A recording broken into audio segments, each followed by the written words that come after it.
살면서 정말 끔찍한 장면들을 보신 분들은 많지 않을 겁니다. 그 장면은 너무나 잔인하고 충격적이었기에 많은 시간이 지나도 머릿속에 생생하게 기억이 남는데요. 이번 이야기는 그 잔인하고 충격적인 장면을 직접 보았던 무서운 이야기라고 합니다. 그럼 이야기를 시작하겠습니다. 안녕하세요. 저는 경상남도의 한 작은 도시에 살고 있는 30대 중반 남성입니다. 제가 살고 있는 도시는 경상남도 분들이라면 아시겠지만 수도권이나 서울에 사시는 분들은 대부분 비슷한 도시가 있기에 헷갈리는 경우도 있습니다. 이 이야기는 그러니까 15년 전의 이야기입니다. 그때 당시 저는 고등학교 3학년의 학생이었습니다. 수시로 이미 대학교를 합격해 놓은 상태였기도 하고 수능을 칠 생각도 없었기에 방과 후에 정말 많은 시간이 남았습니다. 그래서 대학교에 가기 전에 몸이나 한번 키워볼까 해서 동네의 헬스장을 끊고 다니고 있었습니다. 지금은 헬스장이 대중화가 되었기에 어디에도 찾아볼 수 있지만 저희 동네에는 헬스장이 없었고 동네 목욕탕과 같이 운영되는 목수장이라고 해야 될까요? 달에 10만원 정도의 금액을 결제해서 목욕탕과 헬스를 같이 할 수 있는 시스템 말이죠. 어릴 적부터 그래도 체력적으로도 좋고 운동신경도 좋았기에 생각보다 근육은 빨리 붙었고 고3은 솔직히 용돈을 가장 많이 받기도 하고 가장 받기도 쉬울 때라 용돈도 넉넉하였기에 먹고 싶은 것도 마음껏 먹을 수 있어서 근육의 영양소도 잘 섭취할 수 있었습니다. 그렇게 몇 달을 하니 팔과 가슴에는 근육이 잘 성장하여 생각보다 꽤 괜찮은 몸이 되었었습니다. 그렇게 운동을 하다가 한 날이었습니다. 그날도 어느 날과 다를 것 없이 운동을 하고 집에 가려 하는데 누군가가 뒤에서 저를 불렀습니다. 그 사람은 저와 중학교 친구였던 철수였는데 오랜만에 보니 반가워서 대화가 길어졌습니다. 딱 고3에 많이 하는 대화들이었죠. 어디 대학을 지원했냐? 어디 대학에 붙었냐? 고등학교 졸업하고 뭐 할 거냐? 알바할 데 없냐? 아직 살던 동네에 사냐? 이런 대화 말이죠. 그렇게 철수와 편의점에서 음료수 2개를 사서 한참의 대화를 나누었고 평소보다 집에 귀가하는 시간이 1시간 정도 늦어졌습니다. 그때 시간이 저녁 9시 30분이었던 것 같습니다. 이런 경험을 해보신 분들도 계실 텐데 저는 그때 당시에 수요일, 목요일에 정말 한 해도 빠지지 않고 본방을 즐겨보았던 드라마가 있었는데 헬스장에서 집까지 걸어가는 시간이 대략 30분 정도 걸렸던 것 같습니다. 그러나 집에 가는 방법은 2가지 방법이 있었는데 한 방법은 가로등이 많이 켜져 있고 언덕은 아니지만 평평한 길이었습니다. 이 방법이 30분 정도 걸렸던 것 같습니다. 한 방법은 산의 언덕을 가로질러 가는 지름길이었는데 이 방법은 정말 한 15분에서 20분 사이에 갈 수 있었습니다. 지금 사람들이 들으면 무슨 드라마 본방사수를 그렇게 진지하게 얘기하냐 하시는데 그때는 다시 보기는 주말에나 볼 수 있었고 넷플릭스나 OTT가 없었던 시기였기에 방송을 하기 전에 5분 전이 정말 크게 느껴졌습니다. 그렇게 저는 무조건 드라마는 본방해야겠다 생각하였기에 언덕길로 가는 지름길을 선택하여 걸어갔습니다. 주말에 운동할 때는 아침에 많이 다녀봤던 길이기에 그렇게 낯설지는 않았지만 확실히 가로등도 많이 없고 약간 산을 가로질러 가는 언덕길이었기에 약간의 무서움도 있었습니다. 그 언덕의 중간에는 절이 하나 있었는데 왠지 모를 저녁에 보는 저의 느낌은 섬뜩하기도 했습니다. 그렇게 언덕의 절반쯤 걸어갔고 저 멀리 제가 말하던 절의 모습이 보였습니다. 그 절의 모습이 보였을 때 모자를 쓰고 있어 얼굴이 잘 보이지는 않았지만 한 남자가 손에 칼을 들고 그 절로 들어가는 모습을 보았습니다. 그때 사람의 직감적인 촉으로 느낄 수 있었습니다. 이 절에서 위험한 일이 일어날 것 같다 라는 느낌 말입니다. 그리고 그 절 바로 앞을 지나가야 집을 갈 수 있는데 그 모습을 보자 도저히 그 절 앞을 걸어갈 수가 없는 것이었습니다. 그래서 저는 그 모자를 쓴 사람과 그 절의 내부 모습을 절의 돌담 사이로 지켜볼 수밖에 없었습니다. 남자는 칼을 들고 절에 들어가더니 절의 가장 큰 법당인 대웅전의 문을 열고 불전함을 발로 차며 부시기 시작했습니다. 그 소리를 들은 스님들 3명이 대웅전 앞에 모였는데 절이 확실히 작아서 그런지 생각보다 스님들이 많지는 않았습니다. 그래도 다행히 남성 3명이었고 저는 그래도 다행이다. 도둑은 잡을 수 있겠다 라고 생각했는데 도둑이 칼을 치켜 세우더니 순식간에 스님 3명을 찔러 죽이는 것이었습니다. 그 장면은 정말 충격적이었습니다.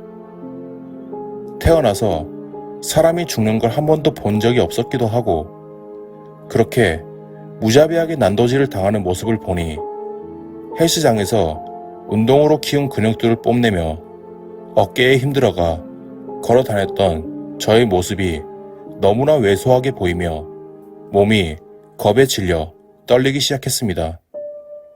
그리고 그 강도는 그대로 절 밖으로 나갔고 저는 그렇게 한참을 그 자리에서 발도 못 움직이고 서 있었습니다.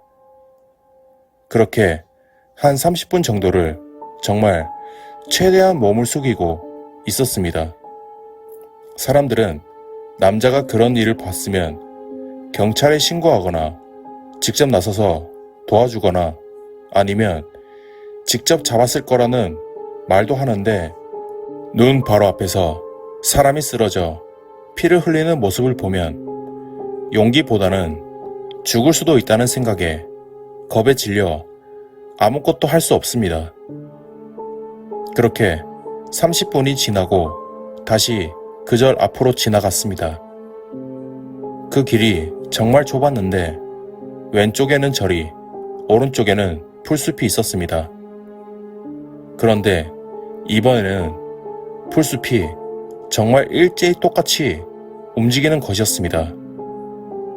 그래도 100m나 되는 생각보다 큰 풀숲이 일제히 똑같이 움직인다는 것은 저로서는 납득이 되질 않았기에 귀신이나 괴물 이런 것인가 라고 생각하며 바닥에 주저앉아 이러지도 저러지도 못하는데 몇 분 뒤 풀숲에서 불빛이 켜지며 사복을 입은 건장한 남성들이 저에게 와서 말을 걸었습니다. 학생, 지금 여기 있으면 안 돼. 여기 위험한 곳이야. 왜요? 학생이 이쪽으로 걸어오기 전 1시간도 안 돼서 여기서 살인사건이 일어났다고 신고가 들어왔어. 그래서 경찰서의 모든 사람이 출동해서 지금 풀숲을 수사하고 있는 중이야. 저는 그 얘기를 듣고 누군가가 신고를 했다니 다행이라는 생각이 들었고 고등학생이라고 말하자 경찰관 한 분이 집 주변까지 데려다 주신다면서 같이 집으로 향했고 저는 집으로 들어올 수 있었습니다. 그 뒤로 다시는 무슨 일이 있어도 저녁에 헬스장이 끝나고 그 지름길로 향하지 않았습니다. 제가 다니던 목욕탕 헬스장의 크기는 크지 않아서 어쩔 수 없이 오다 가다 인사를 하는 삼촌들도 있었습니다. 그 삼촌들은 등에 모두 비슷한 문신을 하고 있었고 지금은 정말 많은 사람들이 문신을 하지만 그때 당시에는 그런 문신들은 딱 그쪽 어두운 쪽에서 일하는 사람들만 하였기에 누가 봐도 티가 났습니다. 그렇게 목욕을 하고 집에 가다 자주 인사하던 삼촌 한 명이 동네 절에 강도가 하나 들어서 스님을 다 칼로 죽였다는 얘기를 하였고, 범인은 잡혔지만 그 지름길로 위험하니 다니지 말라고 말해주시는 것이었습니다. 그래서 조금 더 궁금해서 물어봤습니다. 범인 뭐 하다가 잡혔대요? 아, 그 동네에서 하우스에 포커 치던 놈인데 돈 다 탕진하고 열받아서 돈 구하러 절에 들어갔대. 하긴 돈 다 잃고 절에 현금 구하러 들어가는 놈이면 말 다 했지. 그런데 절에 현금이 많아요? 너 태어나서 절에 한 번이라도 가본 적 있어? 네, 있어요. 절에 가면 스님들 타고 다니던 차 어떤 차인지 봤어?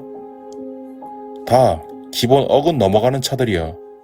왜냐하면 종교라는 게 현금이 가장 많이 돌고 세금은 없기에 그만한 현찰 장사가 없거든. 거기다가 1년에 몇 번씩 돈이 눈덩이로 들어오는 날도 나라에서 정해졌으니 말이야. 그게 무슨 날인데요? 부처님 오신 날. 달마야 놀자라는 영화도 결국엔 그 절에서 현금 차지하려는 깡패들이 들어가서 스님들이 부딪히는 얘기기도 하고, 실제로 어떤 절에서 큰 스님이 죽으면 대웅전에 먼저 들어가는 놈이 그 절의 가장 큰 실세가 되는데, 큰 스님이 죽기 몇 주 전에 일부러 깡패들 머리를 깎아서 스님처럼 변장해 절 안에서 권력 다툼하는 데도 있어. 그나저나 절에서 범죄를 저지르는 건 정말 안 좋은데. 그건 왜요?